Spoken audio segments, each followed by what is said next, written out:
as I now respectfully invite him to deliver the convocation address.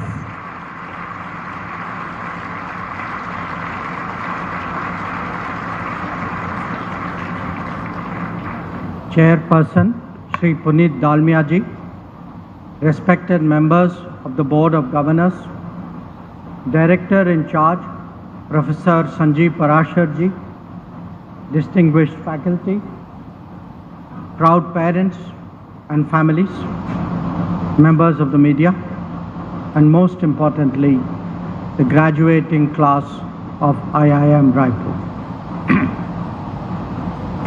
I'm truly delighted to join you all on this memorable day.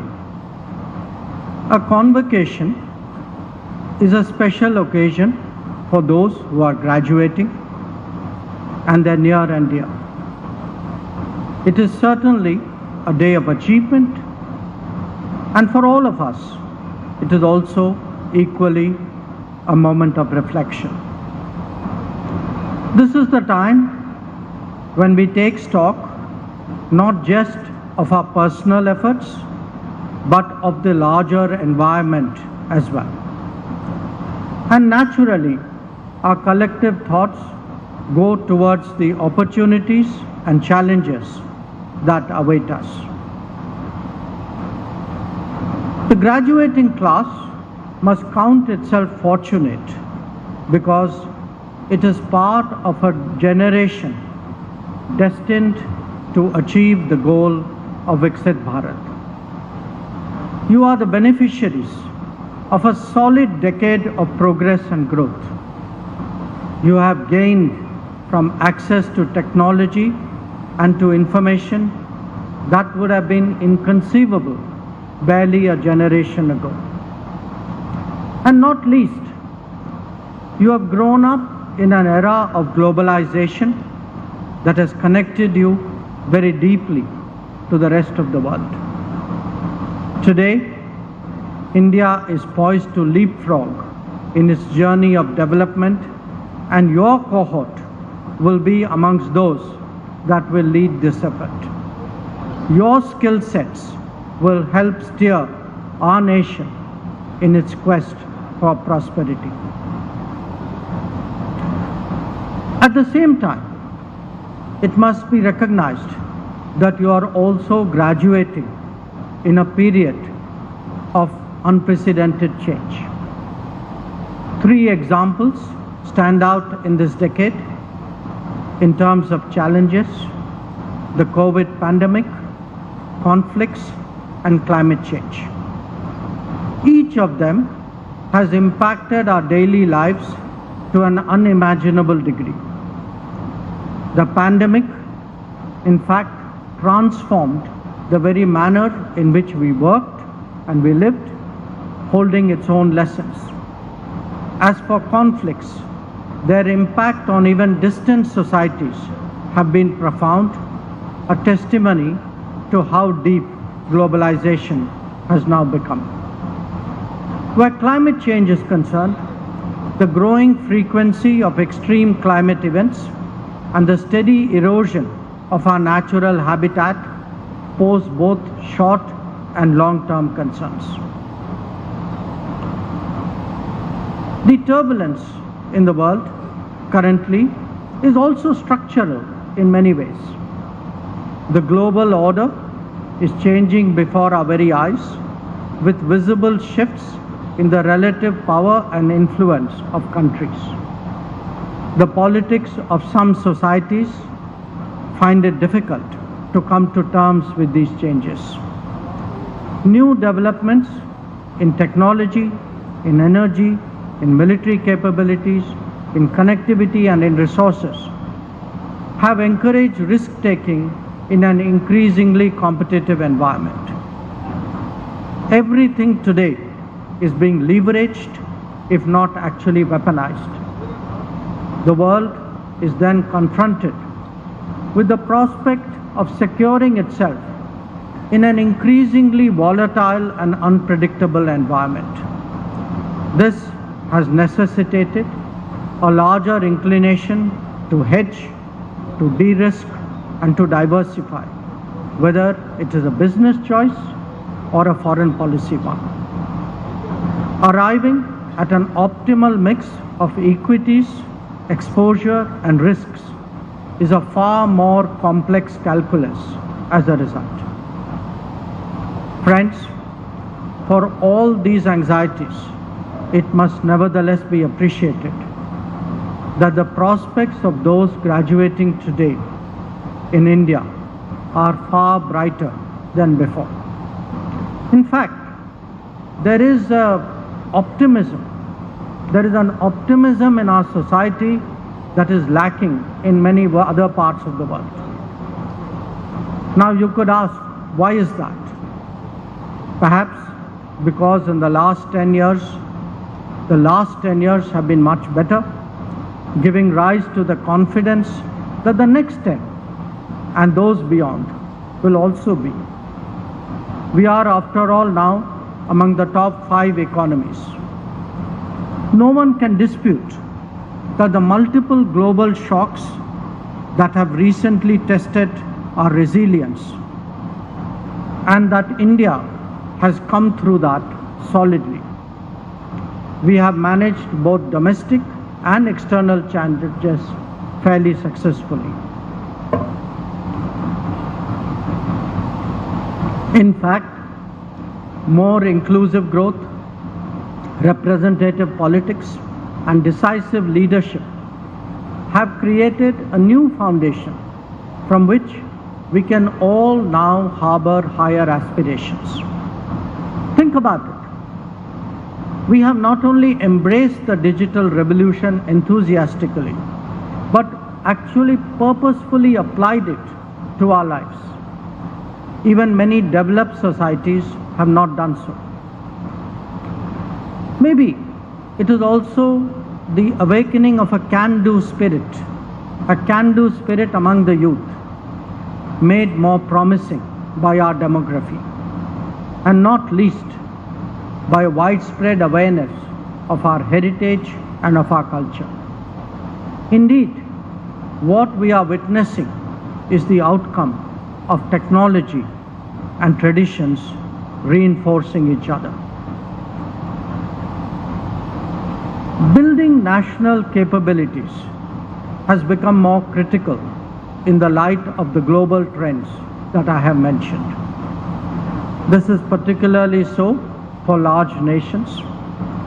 You would note that even in the developed world, the earlier mantras of globalization has now given way to a new awareness about self-reliance. For us in India, this is expressed as Atmanirbhar Bharat. Its value is obvious when it comes to food, health, or energy security, or indeed to national security. We must endeavor to build and secure within our control as much capacities as we can. Obviously, some domains will be more difficult than others. In such cases, the answers lie in reliable, or as Mr. Dalmia said, trusted partnerships and diverse sourcing. But at the end of the day, there is no getting away from building robust national capabilities. It is the most effective way of de-risking and indeed even developing leverage. And it is at the core of our quest for a Viksit Bharat, one for which people like you bear a particular responsibility. Now, nation building is obviously an extremely complex task with many dimensions. But a cross-cutting aspect is the strength and dynamism of our businesses. You will note that in our endeavor to catch up for the lost decades of the past, a crucial initiative is now making it easier to do business. Even that is only possible when the enabling environment is more positive. Creating an infrastructure appropriate for a competitive economy is also a very crucial element. And you can see that when it comes to the development underway of highways, of railways, of ports and airports, of waterways.